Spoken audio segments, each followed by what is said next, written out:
അതെ, red passion ബൂട്ടുണ്ടായിക്കാണ്.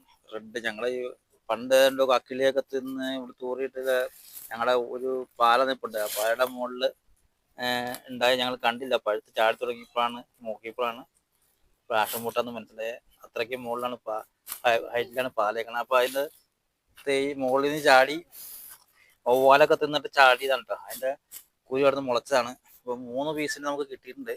റെഡാണ് കേട്ടോ. അപ്പോൾ നമുക്കിതിന് ഇച്ചിരി വളമൊക്കെ ഇട്ട് കാര്യങ്ങൾ ഭംഗിയാക്കുന്നതാണ്. എന്നിട്ട് വേണം പന്തലൊക്കെ കയറ്റാൻ.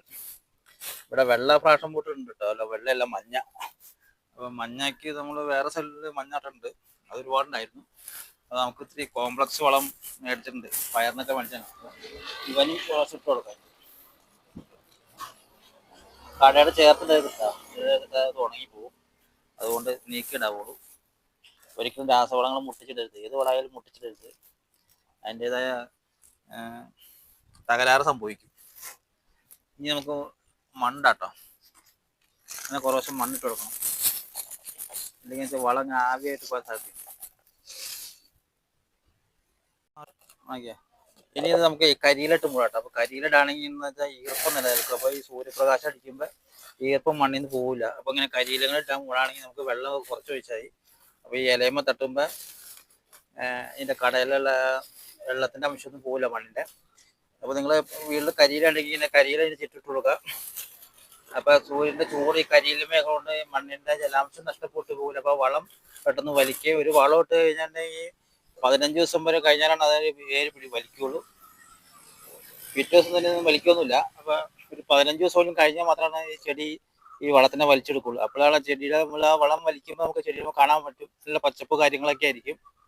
15 ദിവസം കഴിയുമ്പോഴാണ് വലിക്കുന്നത്. വീണ്ടും ഒരു 30 ദിവസം കഴിയുമ്പോൾ വീണ്ടും ഇടുക. അപ്പോൾ നല്ല വളർച്ചയും കാര്യങ്ങളൊക്കെ വരും. നല്ല പച്ചപ്പാകം, നല്ല വളർച്ചയാണെങ്കിൽ കീടങ്ങൾ അങ്ങനെ ആക്രമിക്കില്ല. ഈ വളർച്ച കുറഞ്ഞാൽ മാത്രമാണ് കീടങ്ങൾ ആക്രമിക്കുള്ളൂ. അപ്പോൾ ഇതാണ് റെഡ് ഫ്രാഷൻ ബൂട്ട്. 3 ഉണ്ട് കേട്ടോ. ഞങ്ങളുടെ വീട്ടിൽ തന്നെ ഉണ്ടായതാണ്, മുളച്ചുണ്ടായതാണ്. അപ്പോൾ ഞാൻ ഈ മരം കാണിച്ചു തരാം, നേരത്തെ ഉണ്ടായത്. ഈ കാണുന്ന മരം ഉണ്ട്. ഈ പായ താഴത്ത് നോക്കിയത്, ഈ ക്യാമറ പോണത്. പായ ഇതിന് തുഞ്ചാട്ടാണ് പുള്ളി ഉണ്ടായിരുന്നത്. അതുപോലെ പഴുത്തി ചാടിയപ്പോഴാണ് ഞങ്ങൾ ഫ്രാഷൻ ബൂട്ട് ഉണ്ടായിരുന്നു അറിഞ്ഞത്. അത് സ്ഥലത്താണ് നടന്നിട്ടുണ്ടായില്ല. എന്തോ കിളി വന്നിട്ട് അതിൻ്റെ ചോട്ടിലേക്ക് വന്ന് മുളച്ചതാണ്. അപ്പോൾ ഇതിനൊരു 10-200 ഉണ്ടായിരുന്നു. ഇടയ്ക്ക് കാറ്റത്തൊക്കെ ചാടും. കുറച്ച് പോവാല് ഇന്നും കുറച്ച് ഞങ്ങൾക്ക് കിട്ടും. അതിൻ്റെ തെയ്യാണ് ഇപ്പോൾ ഈ കാണുന്നത് കേട്ടോ. അപ്പോൾ ഫ്രാഷൻ ബൂട്ടിൻ്റെ വളർന്ന വീഡിയോ എത്ര ഒളിഞ്ഞു ഉണ്ടായി, കായുണ്ടായി, പന്തലൊക്കെ കെട്ടിക്കഴിയുമ്പോൾ കാണിച്ചു തരാം. വീണ്ടും അടുത്ത വീഡിയോ ഫ്രാഷൻ ബൂട്ടിനായിട്ട് വരും. അതുപോലെ ഞങ്ങൾ ഈ വീഡിയോ വൈൻഡപ്പ് ചെയ്യുന്നു.